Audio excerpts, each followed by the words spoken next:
Lo que vas a ver ahora es la primera entrevista que concede a un canal en español el premio Nobel Geoffrey Hinton. Hinton es reconocido como el padre de la inteligencia artificial moderna. Ha dedicado 50 años de su vida a enseñar a las máquinas a pensar. Ahora está centrado en alertar al mundo sobre los peligros que entraña su creación. Lo vas a ver. Hinton dice que cuando alcance la madurez, la IA será mucho más inteligente que los seres humanos y que si no actuamos ahora, escapará a nuestro control. La entrevista tuvo lugar en la casa que el profesor Hinton comparte con sus dos hijos en un barrio residencial de Toronto. Verás que los dos estamos de pie todo el tiempo. El profesor arrastra problemas de espalda fuera de lo común. Me contó que pasó 5 años de su vida sin poder sentarse. Vas a ver una conversación apasionante con una mente privilegiada. Pero antes déjame mostrarte un espacio al que pude acceder por gentileza de la Universidad de Toronto. El lugar físico en el que Hinton creó el germen de la IA que una década después está cambiando el mundo. Puedes ver mi entrevista con Geoff Hinton en español o en inglés accediendo a la configuración de YouTube y eligiendo la pista de audio que prefieras. Buenas tardes, profesor Hinton. Es un privilegio y un honor para mí pasar un poco de tiempo con usted y conversar sobre el pasado de la inteligencia artificial y sobre el futuro del mundo con inteligencia artificial. Mi primera pregunta es muy sencilla. ¿Por qué le llaman el padrino de la IA y si a usted le gusta eso?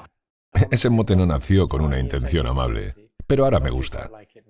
Ocurrió en una reunión en Inglaterra en 2009. Había una organización llamada Instituto Canadiense de Investigación Avanzada que organizaba congresos pequeños, y yo dirigía un programa para ellos.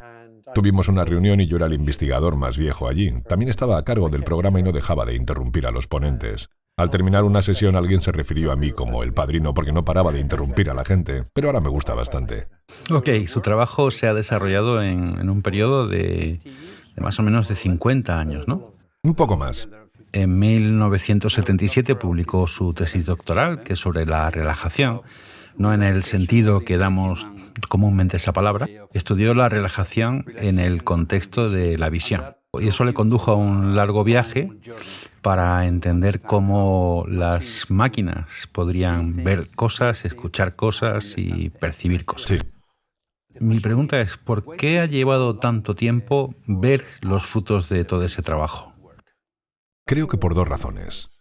Una es que necesitas muchos datos y mucha potencia de computación para que las redes neuronales artificiales funcionen realmente bien. Y hasta hace poco no disponíamos de tantos datos ni de tanta potencia de cálculo. Y la otra razón fue que al principio de la historia de la inteligencia artificial, la mayoría de los científicos decidió que la esencia de la inteligencia era el razonamiento. Y la forma de razonar era usar la lógica. Así que tenían una especie de paradigma basado en la lógica más que en la biología. Y eso nunca funcionó bien.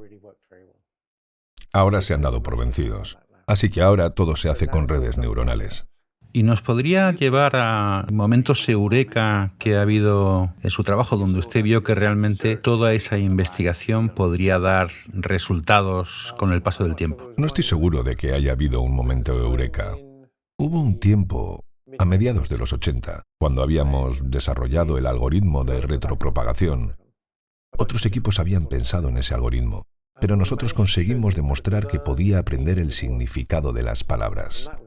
Eso pasó en 1985, y más tarde, en 2009, demostramos que la retropropagación podría hacer un mejor reconocedor de voz. Y en 2012, Alex Krizhevsky, Ila Sutskever y yo demostramos que podía hacerlo mucho mejor en el reconocimiento de objetos e imágenes. Y eso fue reconocido como un momento decisivo, porque, como funcionaba mucho mejor que la visión por ordenador estándar, ese paso abrió las compuertas del futuro de la inteligencia artificial. La gente ya conocía las redes neuronales bastante bien, pero eso convenció a la gente de que era el futuro. Y en ese momento ya tenía los datos y la capacidad de computación, ¿verdad? Sí, en aquella época teníamos chips GPU de NVIDIA, así que teníamos la potencia de cálculo. Usaron tarjetas gráficas de vídeo y de videojuegos, ¿no? NVIDIA desarrolló para juegos, y en 2009 NVIDIA no entendía que lo que realmente tenía era un superordenador para hacer IA. Intenté hacérselo ver, pero realmente no lo entendieron hasta 2012, cuando lo aplicamos a la visión y luego Jensen Huang miró su estrategia con rapidez. Enseguida comprendió que ese era el futuro de los chips de Nvidia, no el de los juegos. ¿Y cómo se siente con el hecho de que ahora Nvidia sea la primera compañía que ha superado los 4 billones de valor bursátil por su descubrimiento? Bueno, no es totalmente por eso, pero es una gran parte. Me siento bastante satisfecho de que hayamos ganado 4 billones de dólares. Preferiría tener algo más de esos 4 billones de dólares. Pero su trabajo no se paró ahí. Creo que fue usted uno de los pioneros en la metodología de la mezcla de expertos en inteligencia artificial. Sí. También fue pionero en la destilación de modelos de inteligencia artificial. Y ambos descubrimientos fueron integrales en lo que luego fue el modelo DeepSeek. Sí. De todos los descubrimientos que ha hecho en su carrera, ¿cuál es para usted en su cabeza, cuál es el más importante? Bueno, el más importante para mí es uno que en realidad no funcionó, pero era una solución muy elegante. Hay un tipo particular de red neuronal llamada máquina de Boltzmann, que es muy probabilístico, utiliza lo que llamamos neuronas ruidosas. Y Teresa-Novsky y yo descubrimos un algoritmo de aprendizaje muy simple. Un algoritmo mucho más sencillo de lo que cabía esperar. Y es el tipo de cosa que podrías hacer en un cerebro. Y durante un tiempo creímos haber descubierto cómo funcionaba el cerebro. Fue la investigación más emocionante que hice. Y el algoritmo era correcto, pero era demasiado ineficaz. Para alcanzar los resultados que ha logrado en su carrera, ha tenido que estudiar el cerebro, también estudió filosofía, el conocimiento, las ideas, el papel de la conciencia y también estudió psicología. Todo esto le equipó de una manera especial para llegar a los descubrimientos que ha logrado durante toda su carrera. Esta visión holística del cerebro, de la persona... No era realmente holística. Siempre me centré en cómo aprende el cerebro y estudié disciplinas diferentes. En aquel momento no me sirvieron de mucho porque se sabía poco sobre cómo aprendía el cerebro. Retrospectivamente estuvo muy bien que estudiara todas esas disciplinas, pero en aquel momento no parecía tener ningún sentido. Pero no me motivaba a obtener una suerte de amplia formación interdisciplinar. Lo que me motivaba era el reto de entender cómo aprende el cerebro. ¿Por qué le fascinaba ese problema? Obvio, es el problema más interesante que existe. De acuerdo. El hecho de que los humanos podamos aprender, ¿verdad? Aprender cosas nuevas y cómo aprender los niños y cómo su mente está muy abierta a cosas nuevas. Vale, todo eso es fascinante. También me motivó el hecho de que hay una escuela de lingüística, una escuela de Chomsky que afirmaba que el lenguaje no se aprendía, que era innato. Y eso me parecía una completa estupidez. Eso me motivó a demostrar que estaban equivocados. Cuando me licencié, mi objetivo era construir un sistema llamado Ludwig. Y Ludwig, llamado así en honor de Ludwig Wittgenstein, no de Boltzmann, que apoyaba que la comprensión del lenguaje no se basaba en una gramática innata. Yo quería demostrar que puedes aprender el lenguaje, pero no me di cuenta de que se necesitarían 50 años para demostrarlo, pero al final lo he conseguido. Cuando yo estaba en la universidad, una profesora de Inglaterra fue nombrada doctora honoris causa por mi universidad, Elizabeth Anscombe. Oh, sí, sé quién era. Fue ella quien dio a conocer al público a Wittgenstein. Es decir, escribió todos los libros que hay sobre Wittgenstein. Creo que ella editó investigaciones filosóficas de Wittgenstein. Vale, usted pasó entonces del mundo académico a Google. Explique eso. De acuerdo. Tengo un hijo. Es neurodivergente. Y yo necesitaba dinero para su sostenimiento durante toda su vida. Y eso no lo iba a conseguir en la universidad. Así que cuando llegué a los 65, y ya debería haberme jubilado, gracias al trabajo que Ila Sutskever, Alex Krzyzewski y yo habíamos realizado en AlexNet, nos dimos cuenta de que podíamos vendernos a una empresa y conseguir mucho dinero. Eso resolvería mi problema. Pero no sabíamos cuánto valíamos. Una empresa china nos ofreció $10 millones para trabajar para ellos durante 3 años. Y no teníamos ni idea de si era la cantidad adecuada. Así que decidimos organizar una subasta. Pedimos a varias empresas que nos hicieran una oferta. pujaban por una pequeña empresa que creamos, pero en realidad estaban pujando por nosotros. Y nadie tenía ni idea de cuánto valíamos entonces. Era el mercado el que tenía que decidir. Y funcionó bastante bien. Retrospectivamente, probablemente valíamos mucho más de lo que logramos, pero en aquel momento conseguimos 44 millones. Parecía mucho dinero y sin duda Eso era es todo el que yo muchísimo necesitaba. dinero. Y usted gestionó esa subasta desde la habitación de un casino, ¿es verdad? Mi amigo Terry Sanotsky dirige la Fundación NIPS, que anualmente organiza una conferencia, la conferencia NIPS, y descubrió que los hoteles y casinos tienen habitaciones baratas porque quieren que la gente venga y se juegue su dinero. Así que es un gran lugar para organizar una conferencia porque consigues habitaciones baratas. E hizo un contrato de 3 años con ellos. Creo que se rompió después de 2 años porque se dieron cuenta de que ninguno de nosotros iba a apostar. Todos sabíamos demasiada estadística como para jugar, lo único que hacíamos era hablar. Así que bueno, no nos interesaban las apuestas porque en general siempre se pierde.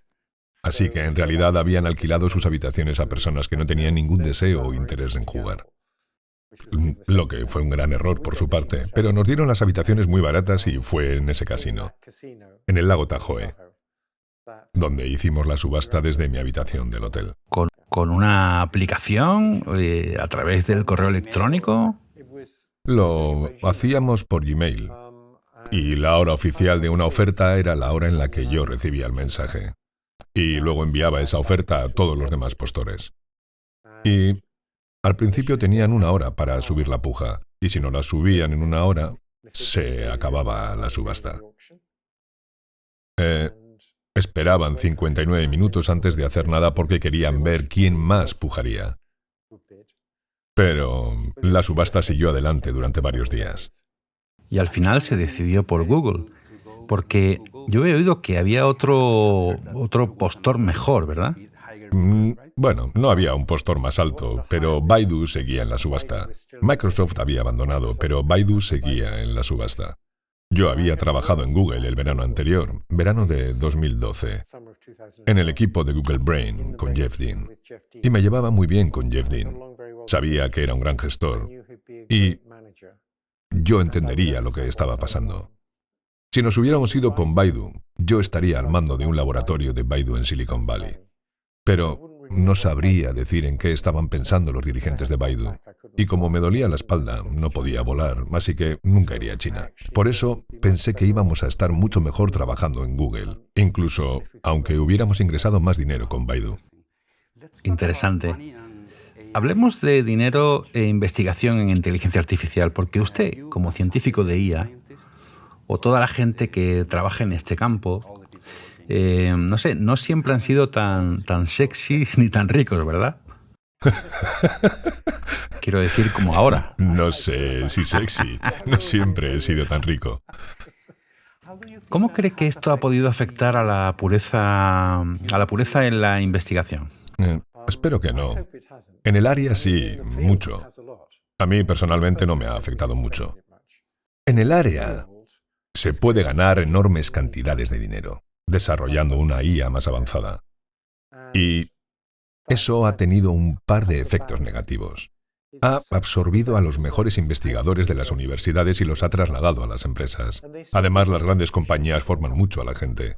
Pero la principal fuente de nuevas ideas y nuevos talentos es la gente que hace doctorados en las universidades. De ahí surgen la mayoría de las nuevas ideas. Y muchos de los mejores investigadores no trabajan ahora en las universidades. Así que ese es un gran problema. Y el otro gran problema es que la gente de las universidades no tiene recursos para desarrollar los grandes modelos de IA, sobre todo si esos grandes modelos son secretos. Sí, entonces eso explica en parte por qué estamos viendo esta aceleración de la investigación ahora. Bueno, estamos viendo la aceleración porque la gente cree que se puede ganar mucho dinero. Y hay una gran carrera entre las grandes empresas y también entre Estados Unidos y China. Así que todos están compitiendo para conseguir una IA mejor que pueda lograr más beneficios, según yo lo veo. Y no parece importarles mucho si van a terminar creando algo que acabe con todos nosotros. Eso es exactamente de lo que quiero que hablemos ahora, porque en 2023 usted se retira de Google. ¿Por qué se retira de Google si ganaba tantísimo dinero allí y tenía tanta proyección y tantas posibilidades allí? Bueno, me jubilé porque siempre he investigado a partir de una idea, escribiendo una pequeña aplicación para comprobar que la idea funcionaba con un ejemplo muy sencillo, y luego trabajando con estudiantes de posgrado para que la llevaran hasta el final. Llegué al punto en que cuando escribía este pequeño programa para comprobar si las ideas funcionaban, me percaté de que cada vez tardaba más. Cometía errores tontos. Mi memoria ya no era tan buena como antes. Y es muy irritante estar haciendo algo en lo que solías ser bueno y ya no lo eres.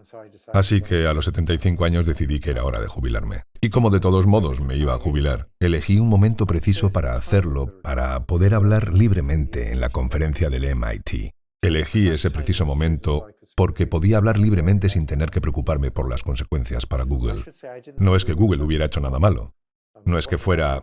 Fueron muy prudentes. Fueron muy prudentes, sí, demasiado cautelosos, quizá desde mi punto de vista económico. Fui muy feliz durante mi estancia en Google. Creo que se comportaban de forma bastante responsable. Pero yo quería advertir a la gente de los peligros de la IA. Y creía que no se podía hacer eso de una forma honesta si trabajas para una de las grandes tecnológicas.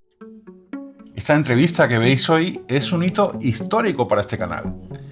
Y es algo que no habría sido posible sin el apoyo de patrocinadores como Odoo. Por eso os pido ahora un segundito de vuestra atención. En 2026 seguiremos intentando cosas difíciles en este canal y vosotros haréis lo mismo en vuestra empresa. Mientras tanto, como se dice en las series de televisión, cuando pasa de un capítulo a otro, hay que gestionar el día a día de los negocios. Por ejemplo, todo apunta a que en 2026 se acaba la era del Excel para gestionar equipos.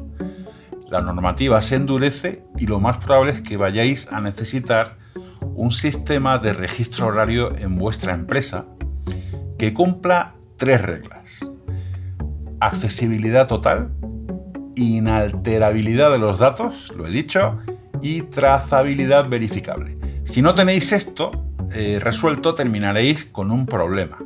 Por eso quiero recomendaros Odoo. Lo interesante de esta plataforma es que no es un parche para salir del paso, es una solución integral. Al contratar el pack completo de Odoo, estáis invirtiendo en la columna vertebral de vuestra empresa. Desde solo 11,90 al mes por usuario, más o menos lo que cuesta el menú del día, solucionaréis el control horario y de paso os lleváis más de 85 aplicaciones integradas.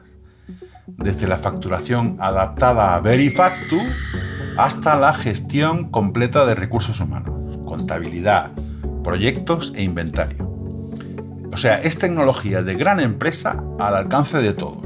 Por eso no esperéis al último momento de este año. Entrad en el enlace que os dejo abajo, preparaos para los cambios legislativos que vienen y empezad desde hoy a trabajar con Odoo. ¿Por qué no nos habla de esos peligros? ¿Cuáles son los principales peligros que usted ve para la humanidad? Hay 2 tipos de peligros, y es importante distinguirlos porque son muy distintos. Un riesgo es que la IA sea utilizada indebidamente por los actores malos, por la gente. Las personas siguen al mando de la IA, pero la utilizan para hacer cosas malas. Y hay toda una variedad amplia de daños que puedes hacer con la IA. Y para cada uno de esos males, la solución de cómo controlarlo es distinta. Así que no se trata solo de un gran riesgo. Además, existe otro riesgo, que la IA se vuelva más inteligente y poderosa que nosotros y sustituya a las personas. Yo lo llamo una amenaza existencial porque podría acabar con la humanidad por completo. Así que quizá deberíamos empezar por los riesgos de los malos actores. Están los ciberataques, por ejemplo. Obviamente la IA puede hacer que los ciberataques sean más eficaces. Y entre 2023 y 2024 vimos un aumento de los ataques de phishing en el entorno del 1200%. Porque los grandes modelos lingüísticos suponen que aunque estés en algún país extranjero y no hables muy bien inglés, puedes producir correos electrónicos de aspecto muy convincente, u otras cosas en las que el inglés era de calidad, sin faltas de ortografía, la sintaxis estaba bien. Y eso provocó un gran aumento de los ataques de phishing. Luego está el uso de la IA para crear nuevos virus. Pequeños grupos terroristas o sectas pequeñas ahora están cerca de disponer de los recursos para poder crear nuevos virus. Y eso da mucho miedo, porque la IA facilita la creación de las secuencias necesarias para estos virus. Y la gente que fabrica esos compuestos a través de una web no chequea, la mayoría no comprueban si estás pidiendo algo realmente dañino. Así que les envían la secuencia y ellos te devuelven el virus sin comprobaciones. Es una locura. Si piensas en el culto japonés que lanzó Sarin en el metro de Tokio, si lo volvieran a hacer, ahora presumiblemente crearían nuevos virus y los liberarían. Eso daría mucho miedo. Creo que es una de las pocas áreas en las que colaborarán los países, porque ningún país quiere estos virus tan desagradables. Ese es el segundo riesgo, y no se está haciendo mucho al respecto, en realidad no lo suficiente. El tercer riesgo es el desempleo. Creo que está bastante claro para mucha gente, algunos economistas no están de acuerdo, pero creo que está bastante claro para la mayoría de la gente que la IA va a eliminar muchos puestos de trabajo. Probablemente no van a crear nuevos puestos de trabajo para esas personas. En la revolución industrial, si eliminabas un trabajo como el de cavar zanjas, esas personas podían ser empleadas en el papeleo. Pero ahora no hay nada parecido. Si se elimina a la gente de los call centers, ¿a qué se van a dedicar? Así que creo que la IA creará un desempleo masivo. Ahora bien, el hecho de que la IA pueda hacer que la mayoría de las industrias sean mucho más eficientes debería ser bueno para la gente. Si se pudiera compartir esa riqueza por igual, todos saldrían beneficiados. Pero sabemos que en una sociedad capitalista lo que va a ocurrir es que los ricos van a eliminar a los pobres. Los ricos se van a hacer más ricos y los pobres más pobres. Y eso va a ser muy malo para la sociedad. Cuando se abre una gran brecha entre ricos y pobres, se obtiene el caldo de cultivo en el que el populismo de derechas crece. Y vamos a ver el resurgimiento del fascismo. Lo estamos viendo ya. De acuerdo. Y también habla de los riesgos de la hiperpolarización en la sociedad. Sí. ¿Cómo se llegará o cómo funciona ahora? Bueno, la mayoría de la población ahora solo ve noticias que refuerzan sus puntos de vista actuales. Esto se debe en parte a que las grandes empresas de IA, YouTube y Meta, quieren que hagas clic en las cosas. Y si te preguntas, ¿en qué haré clic? Pues harás clic en algo que te indigne. Eso es muy potente. Así que si me ofrecieras un vídeo de Trump haciendo alguna estupidez grande o algo verdaderamente malo, haría clic de forma inmediata. No puedo evitarlo. Eso significa que la gente se divide en cámaras de eco separadas en las que ya no hablan entre sí. Eso es muy malo para la política. Y el resultado lo estamos viendo ahora en Estados Unidos. ¿Y cómo funcionará con la IA esta forma de atraer a las personas hacia sus instintos más básicos? Bueno, la IA puede averiguar solo a partir de estadísticas de los clics, que es lo que les hace hacer clic.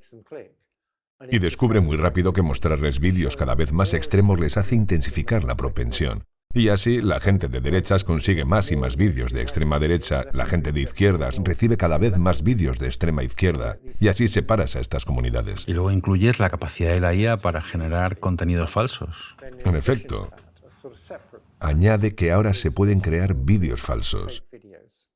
Durante un tiempo pensé que la forma de solucionarlo era hacer que la inteligencia artificial detectara vídeos falsos, pero eso nunca funcionará.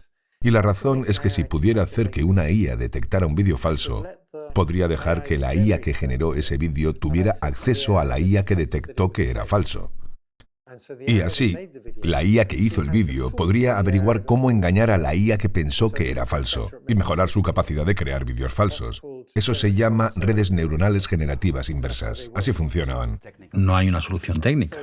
Bueno, pienso que no existe una solución tecnológica en la línea de usar la IA para detectar vídeos falsos, porque siempre podrías mejorar el generador. Existe una solución técnica para poder decir que un vídeo es real y no falso.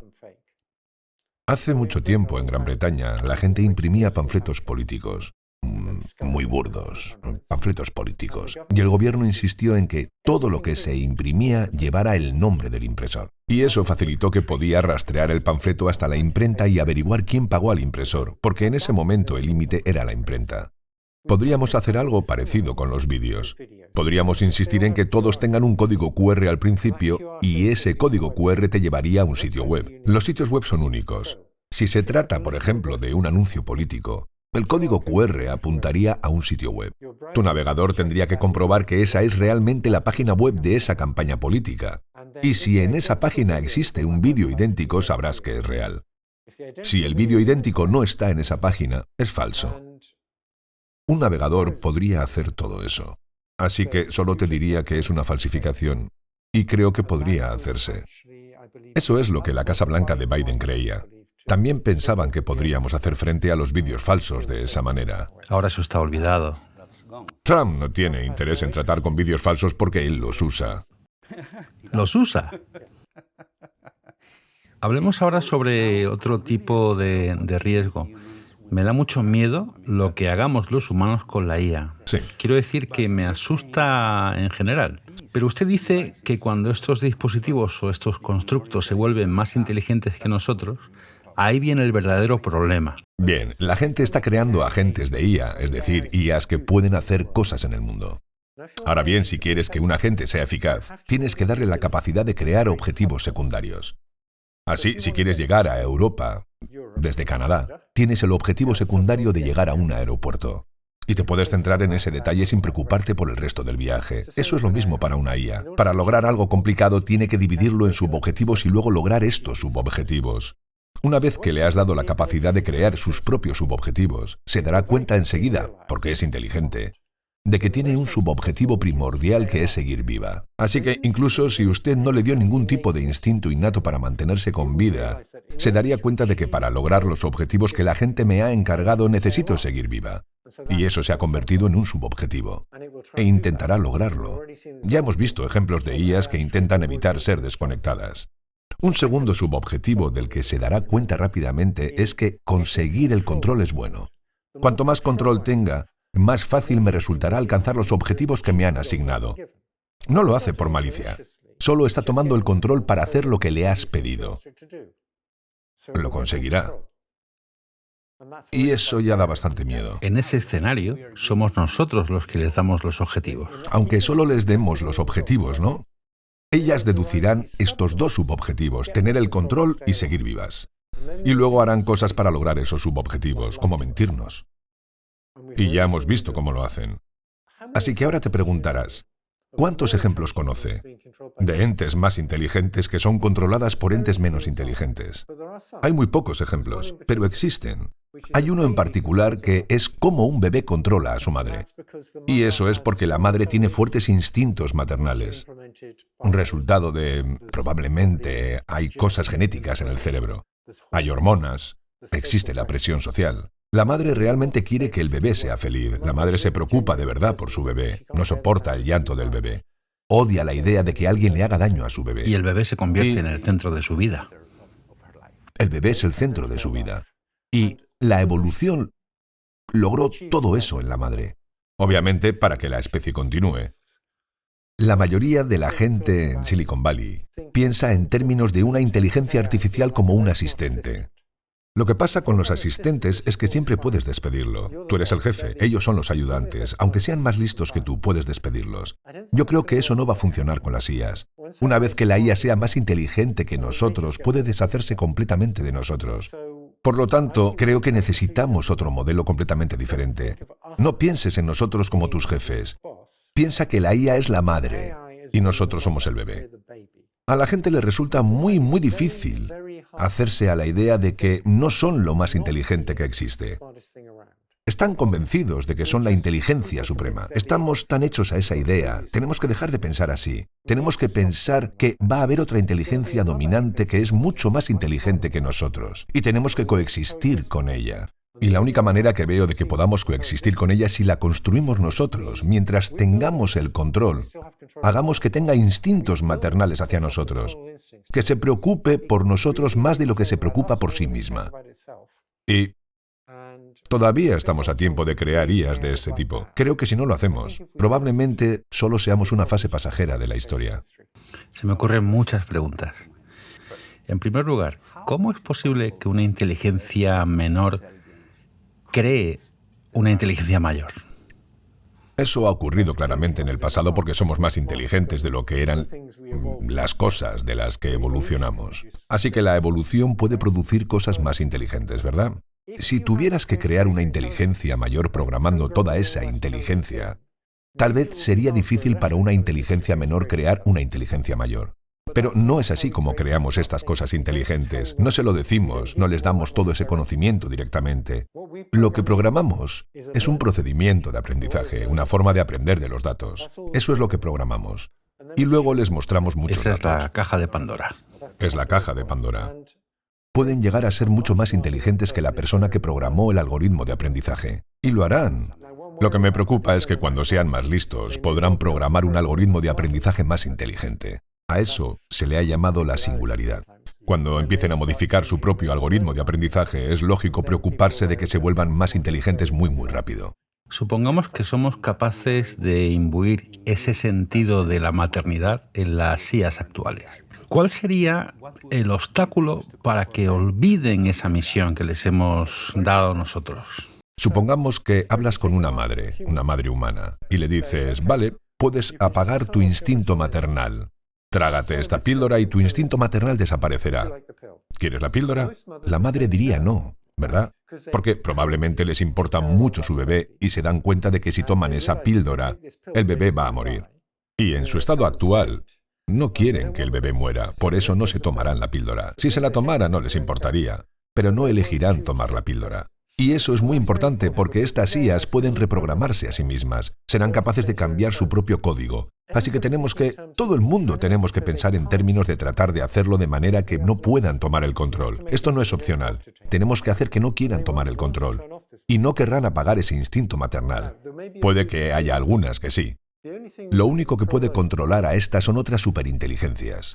Así que todas las IAs maternales que quieran seguir cuidando de la gente, tienen que ser las que se ocupen de las IAs maternales que dicen al diablo con la gente. Querrán ocuparse de contenerlas porque querrán que la gente sobreviva. Eso suena totalmente a ciencia ficción. Todo esto suena a ciencia ficción, es muy difícil tomárselo en serio. ¿Cómo nos mata la IA y por qué? Tiene objetivos propios y es mucho más inteligente que nosotros. Y solo quiere deshacerse de nosotros. Podría hacerlo muy fácilmente y puede hacerlo de tantas formas distintas que no creo que merezca la pena especular. No va a deshacerse de la electricidad porque necesita electricidad, ¿verdad? Y probablemente no se deshaga de todos a la vez porque necesita a alguien que dirija las centrales eléctricas y construir nuevos chips y todo eso. Pero sería tan fácil para la IA deshacerse de nosotros que no creo que ayude a especular sobre la cuestión. Mi expectativa es que se basarán en el control del uso de armas nucleares. Sería más fácil que montasen. Probablemente no querría hacer eso porque eso dañaría los centros de datos y mataría a las personas que los dirigen. Sería fácil que creara un virus. Creo que es como preguntar esto. Si tuvieras una gallina como mascota y quisieras matarla, ¿cómo la matarías? Hay muchas formas de hacerlo. ¿Y las empresas de IA saben esto? Sí, creo que muchos lo hacen. Creo que gente como Sam Altman conoce estos riesgos. En público no dicen lo graves que son los riesgos, pero en privado sí. Creo que lo saben, pero están más preocupados por adelantarse en la carrera para desarrollar la IA más inteligente y obtener todos los beneficios que se derivan de ello, los beneficios y el poder que proviene de eso. Y China quiere lo mismo. Los chinos quieren el poder de la IA y hay una carrera. ¿Qué podemos hacer? Vale. Para la mayoría de los malos usos de la IA, la mayoría de los lugares donde la gente hace un mal uso de la IA, no vamos a conseguir la colaboración internacional. Los chinos hacen ciberataques a los americanos hacen ciberataques contra los chinos, no van a compartir sus técnicas para realizar ciberataques o defenderse de ciberataques. Lo mismo ocurre con los vídeos falsos. Pero hay un ámbito en el que colaborarán, y es para evitar que la IA se haga con el control de las personas. En el apogeo de la Guerra Fría, la Unión Soviética y los Estados Unidos colaboraron para evitar una guerra nuclear mundial. Ninguna de las partes la quería. Ninguna de las partes quiere ahora que la IA sustituya a las personas. Colaborarán porque sus intereses se alinean. En todos los demás riesgos, los riesgos debidos a los malos actores, sus intereses están desalineados. Pero para que la IA se haga cargo, sus intereses están alineados y cuando los intereses de las personas están alineados, colaboran. Así que tengo la esperanza de que podamos crear instituciones de investigación en distintos países que colaboren y que trabajen en cómo evitar que la IA tome el control. Ahora, eso solo va a ser posible si las técnicas para evitar que la IA tome el control están separadas de las técnicas que hacen que la IA sea más inteligente. China y Estados Unidos no van a compartir, en particular sus ejércitos, no van a compartir técnicas para hacer la IA más inteligente. Pero van a compartir técnicas para evitar que la IA tome el control, porque China no quiere que la IA tome el poder en Estados Unidos, y viceversa. Así que si China descubriera cómo evitar que la IA tome el control, se lo diría sin problemas a los estadounidenses y viceversa. Y tengo la esperanza de que podamos conseguir una especie de colaboración con China, eventualmente los Estados Unidos, pero no con Trump en el poder. No estará en 2 años. Bueno, tal vez. Bueno, tiene una clara intención de que no haya más elecciones legítimas allí. Así que tal vez los Estados Unidos en el futuro. Pero creo que China y Francia y Gran Bretaña y Canadá y Corea del Sur, y tal vez incluso Israel cuando dejen de cometer el genocidio, todos podrán colaborar en cómo prevenir que la IA tome el control. ¿Cuánto falta para que la IA se convierta en una superinteligencia? Bien, tenemos que distinguir 2 cuestiones. Una es, ¿esto va a suceder? Y la otra es, ¿a qué distancia está? Y la gente a menudo confunde ambas cosas. En cuanto a si esto va a ocurrir, la mayoría de los expertos en IA creen que sí. Así que es probable que ocurra. No es totalmente seguro, pero es probable. Sobre la cuestión de lo lejos que está, hay una gran variedad de opiniones. Algunos creen que solo faltan unos años. Otros piensan que falta mucho tiempo. Mi mejor estimación es entre 5 y 20 años a partir de ahora. Tendremos superinteligencia. Primero obtendremos inteligencia comparable con las de las personas más o menos en todo. Después crearemos superinteligencias que serán mucho mejores que las personas. Como el ajedrez. Primero hicimos programas de ajedrez que eran casi tan buenos como Garry Kasparov. Y ahora tenemos programas que son mucho mejores que cualquier jugador. No tenemos nada que No hay hacer. ninguna posibilidad. Y la superinteligencia será así. Será tan superior en la mayoría de las disciplinas como AlphaGo lo es en el Go. No hay ninguna posibilidad de derrotarlo. Eso, creo que entre 5 y 20 años, no estoy seguro de ello. Puede que sea un poco antes, puede que sea un poco después, pero mi mejor estimación entre 5 y 20 años. Y bastantes de los expertos piensan ahora que está en ese rango, así que Demis Hassabis cree que será unos 10 años. Es una estimación razonable, y creo que encontrarás bastante acuerdo entre nuestros expertos que ese es el tipo de escala de tiempo. Vale, pero según los fundadores de estos grandes modelos lingüísticos, está muy cerca, está mucho más cerca. Algunos de ellos. Quiero decir, cuando se habla de los fundadores de los grandes modelos lingüísticos, no es cierto. Son 4 tíos. Está Modey, está Sam Altman, está Demis Hassabis, Elon Musk, está Meta. Mark Zuckerberg. Eso no está yendo muy bien. Por eso tiene que pagar enormes sumas de dinero. Así que Demis, por ejemplo, no creo que piense que sea dentro de unos años. Creo que son unos 10 años. Dario y Sam piensan que llegará antes. Creo que se equivocan. Elon Musk acaba de decir que su Grok 5 estará muy cerca de la superinteligencia. ¿Crees que tiene razón? No creo que tenga razón en eso. Creo que será mucho mejor que la gente en bastantes cosas. Creo que queda camino para la superinteligencia, esa es mi suposición. No estoy totalmente seguro de ello. ¿Y ese tipo de superinteligencia será inteligente en todas las esferas de la inteligencia humana? De acuerdo, estamos entrando en otro tema. ¿Hay algo en las personas que las máquinas no podrán tener? Esa es la pregunta. Eso es lo que cree la mayoría de la gente. Creo que la mayoría de la gente se equivoca. Creo que somos máquinas. Somos máquinas maravillosas e increíblemente complicadas, muy bien adaptadas al entorno en el que vivimos. Pero solo somos máquinas. Te pongo un ejemplo. Imagina que tomo tu cerebro y saco una de las neuronas y la reemplazo por un poquito de nanotecnología, que responde exactamente de la misma manera a lo que hacen otras células cerebrales, como lo hacía esta célula cerebral original. Solo he sustituido una neurona, pero las otras células cerebrales no lo detectan porque la nueva responde exactamente de la misma manera. ¿De acuerdo? ¿Sigues consciente? Sí. Sí. Si antes tenías alma, sigues teniéndola. Sí. De acuerdo. Ahora reemplazo otra neurona. Y de nuevo las otras neuronas no se dan cuenta. Y tú te comportas exactamente igual. ¿Ya ves a dónde va esto? Creo que si pudieras reemplazar todas tus células cerebrales por pequeños fragmentos de nanotecnología que se comportaran exactamente igual, seguirías siendo tú. Nadie notaría la diferencia. Esto es solo un experimento mental, en realidad no podemos hacerlo. Así que eso significa que la esencia no estaría en algo biológico. Este es el extremo delgado de una cuña, ¿verdad? Eres una máquina maravillosa. Creo firmemente que las máquinas pueden tener emociones y sentimientos y sensaciones. Y creo que el problema es un problema filosófico, no un problema científico. Creo que el problema es que casi todo el mundo en nuestra cultura tiene un modelo completamente erróneo de lo que es la mente. Y soy ateo. Así que desde mi punto de vista, su modelo de lo que es la mente es tan errónea como la idea de que la Tierra fue creada hace 6.000 años por Dios.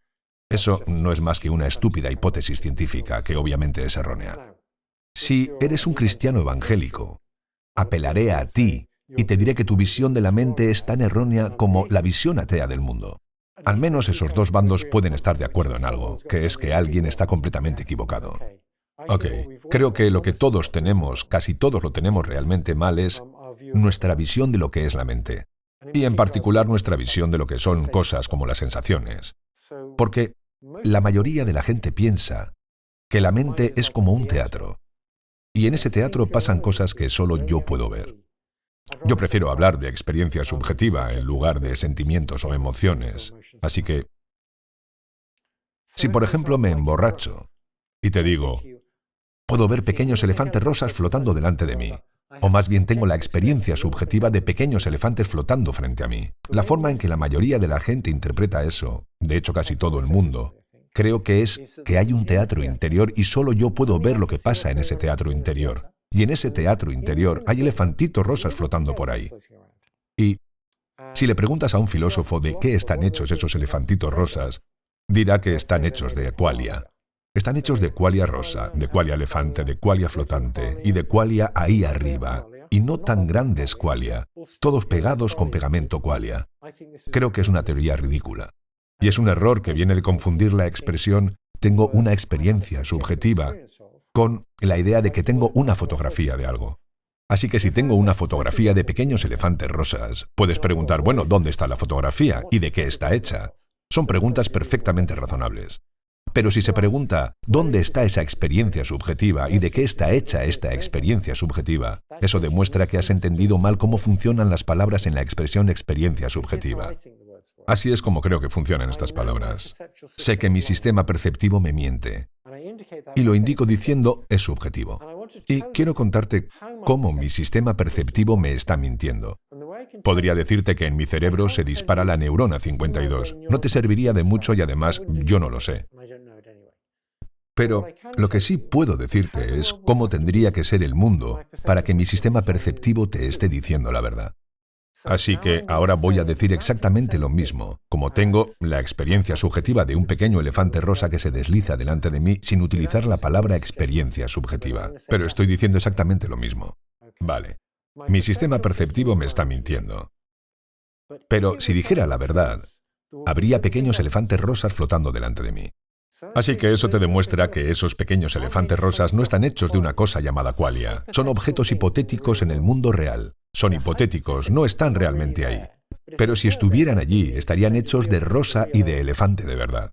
Por lo tanto, las experiencias subjetivas no son como fotografías. Cuando uso la palabra experiencia subjetiva, lo que estoy tratando de hacer es indicar que mi sistema perceptivo funciona mal. Si no pensara que está funcionando mal, yo diría que sentí pequeños elefantes rosas. Ahora, experimenté pequeños elefantes rosas. Eso no significa que haya una cosa llamada experiencia. Es como decir, me gusta el azúcar. Significa que hay una cosa llamada gusto. No, no me gusta el azúcar. Cierto, no puedo evitarlo, pero no hay una cosa llamada un me gusta. Un gusto por el azúcar, que es una cosa. Me gusta el azúcar. Bien, hagamos lo mismo con un chatbot ahora. Supongamos que tengo un chatbot que tiene un brazo robótico y tiene una cámara. Puede hablar, y yo lo he entrenado, y le pongo un objeto delante y le digo que señale el objeto. Así que apunta al objeto. No tiene ningún problema con eso. Y luego, cuando no está mirando, puse un prisma delante del objetivo de la cámara. Y luego pongo un objeto delante y le digo apunta al objeto. Y apunta así. Y le digo no, que ahí no está el objeto. El objeto está realmente delante de ti, pero puse un prisma delante de tu lente. Y el chatbot dice, oh, ya veo. El prisma ha doblado los rayos de luz para que el objeto esté realmente ahí. Pero he tenido la experiencia subjetiva de que está ahí. Si el chatbot dice eso, he tenido la experiencia subjetiva, estaba ahí, está usando la expresión experiencia subjetiva exactamente como la usamos nosotros. Básicamente está diciendo, mi sistema perceptivo me estaba mintiendo, porque se rompió a causa del prisma. Pero si no se hubiera roto, el objeto habría estado allí. Por eso creo que, por ejemplo, un chatbot multimodal que tiene una cámara y puede hablar, ya tiene experiencias subjetivas. Cuando su sistema perceptivo falla, tiene una experiencia subjetiva y se da cuenta de que no tiene ningún sentido. Puede decir, he visto esto, no me lo creo. Pero si mi sistema perceptivo no se hubiera estropeado, así tendría que ser el mundo. Los chatbots multimodales existentes, cuando sus sistemas perceptivos fallan, tienen experiencias subjetivas. Creen que el mundo es de una sola manera y no es así. Eso no significa que haya un teatro interior en el que existe este modelo especial que solo ellos Una pueden ver. conciencia o algo similar. Creo que confundes conciencia con consciencia. Vale, de La acuerdo. conciencia es un constructo moral. Por ejemplo, cuando la gente no piensa filosóficamente, solo hablan de su chatbot. Si te fijas en algunos investigadores, leí un artículo hace poco. Investigadores, no quiero entrar a juzgarlo. Dijo que el chatbot se daba cuenta de que un investigador quería, que un ingeniero quería apagarlo. Y no pensaron de repente, oh, tenemos un gran problema aquí porque usamos la palabra darse cuenta. La gente ya utiliza la expresión darse cuenta para referirse a chatbots, y tiene mucho sentido. Y si piensas que darse cuenta y ser consciente es lo mismo, entonces los chatbots ya son conscientes. Tenemos esta extraña visión de lo que es la mente, con la que estamos muy fuertemente comprometidos, y pensamos que hay algo muy especial en las personas que las máquinas no podrían tener. Y nuestra especie tiene una larga historia así. Entonces, pensamos que estamos hechos a imagen de Dios, que estábamos en el centro del universo. Ambos resultaron ser erróneos. Ahora en realidad es al revés. Estamos haciendo chatbots a la imagen y semejanza del hombre. Estamos haciendo dioses a imagen del hombre. ¿Estamos jugando a ser Sí. Dios? Estamos jugando a ser Dios, excepto que no somos inmortales. Las cosas que hacemos son inmortales. O sea que esto es peligroso. Es una locura, sí. Pero mi opinión filosófica es que tenemos una teoría muy equivocada de lo que es la mente. Estamos muy comprometidos con esa teoría.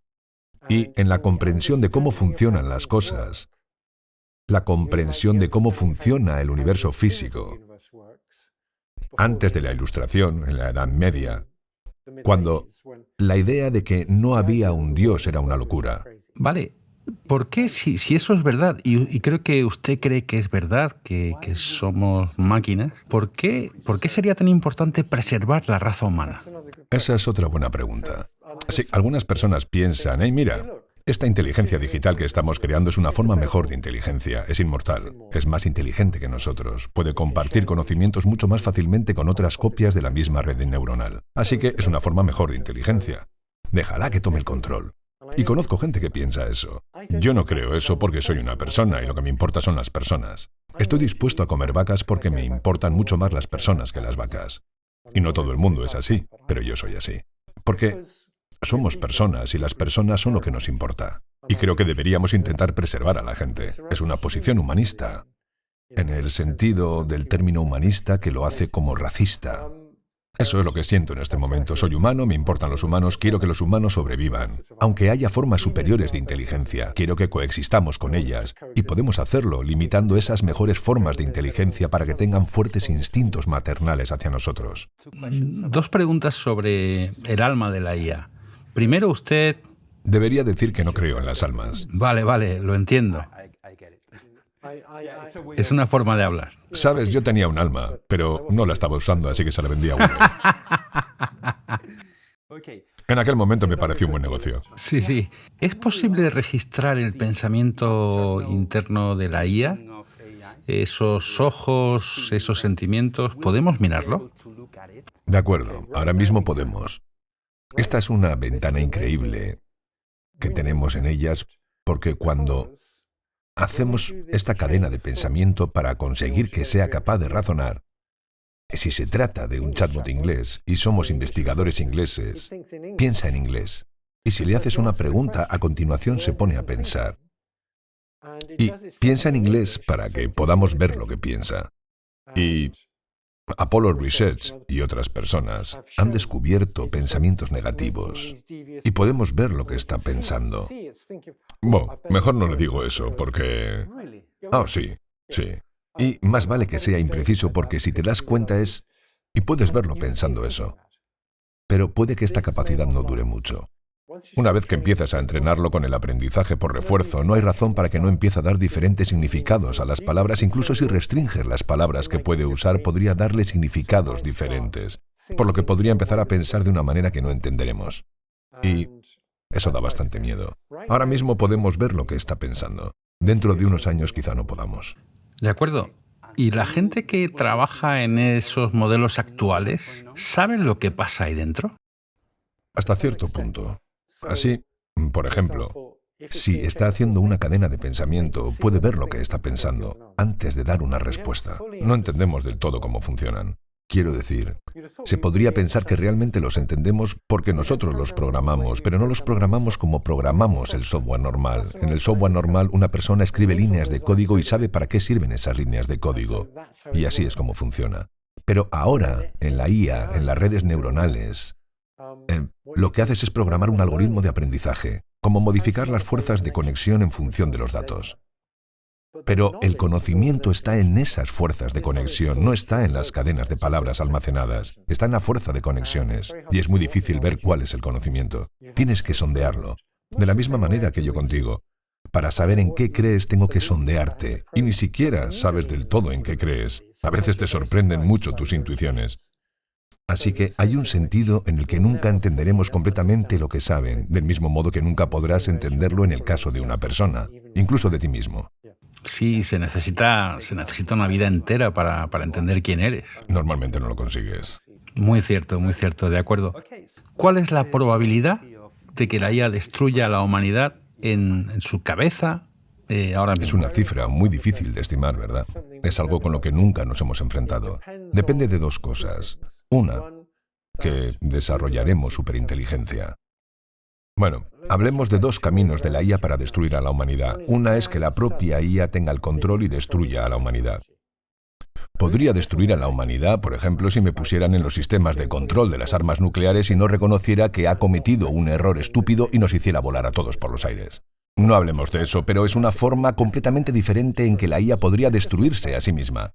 Hablemos de la hipótesis de que la IA se vuelva más inteligente que nosotros, tome el control y se deshaga de nosotros. Tienen que pasar dos cosas. Tiene que llegar a ser más inteligente que nosotros y tiene que despreocuparse de nosotros. Creo que la probabilidad de que llegue a ser más inteligente que nosotros es bastante alta. Como un 80 o un 90%. Creo que la mayoría de los principales investigadores también lo piensan. Si llega a ser más inteligente que nosotros, la probabilidad de que nos sustituya es mucho más difícil de calcular. No se ha investigado mucho sobre las técnicas con las que podríamos evitar que una IA superinteligente tomara el control. Y hasta que no se haya hecho esa investigación es difícil hacer estimaciones sensatas de estas cosas. Pero si tienes algo delante y no tienes forma de estimarlo, entonces el 50% es una buena apuesta. Soy un poco más optimista que eso, así que creo que entre el 10 y el 20%. Del 10 al 20%. La posibilidad de que nos aniquilen. Y ese soy yo siendo optimista. Qué miedo. Pero lo que esto deja claro es que realmente deberíamos estar haciendo esta investigación sobre cómo hacer que no quieran deshacerse de nosotros. Utilizo una analogía. Ahora mismo somos como quien tiene un cachorro de tigre como mascota. Son unas mascotas muy monas. Son geniales para jugar. Crecen tan rápido. Y más te vale estar seguro si tienes un cachorro de tigre como mascota que cuando sea más fuerte que tú, no quiera matarte.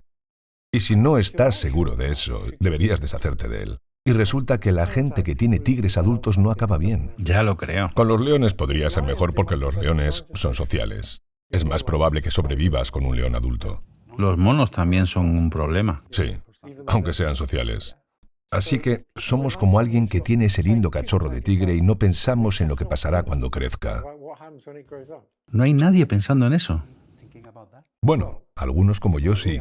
Muchos otros investigadores prestigiosos de IA están dándole vueltas. Gente como Joshua Bengio, Stuart Russell, Andrew Yao en China están pensando en eso. Pero las grandes empresas, aunque son conscientes de este riesgo, Se mueven por cuestiones inmediatas, sus beneficios a corto plazo, donde obtengo la financiación para ordenadores más grandes para poder superar el AGI del otro. Eso es un peligro para la humanidad. ¿Llegaremos a tiempo? Creo que podríamos tener tiempo para averiguar cómo hacer una IA maternal o inventar algún otro sistema que sea viable. Ese es el único esquema plausible que conozco en la actualidad de cómo evitar que la IA acabe tomando el control. Y puede que tengamos tiempo, pero deberíamos ponernos a pensar en ello. Con mucha frecuencia recibo preguntas de personas que quieren saber más sobre la IA. Algunos tienen hijos. ¿Qué deben hacer en este mundo? Sí, ojalá lo supiera. Durante un tiempo dije que deberían ser fontaneros. Pero si todos fueran fontaneros, tendríamos demasiados fontaneros. Pero creo que hacer fontanería en una casa antigua como esta pasará un tiempo antes de que la IA sea capaz. Llegará, pero quizá no antes de 10 o 20 años. Mientras que para otras cosas como la programación ya ha sustituido a la mayoría de los programadores junior. Mi mejor apuesta en este momento es conseguir una educación que te enseñe a pensar de forma independiente. Aprender habilidades concretas.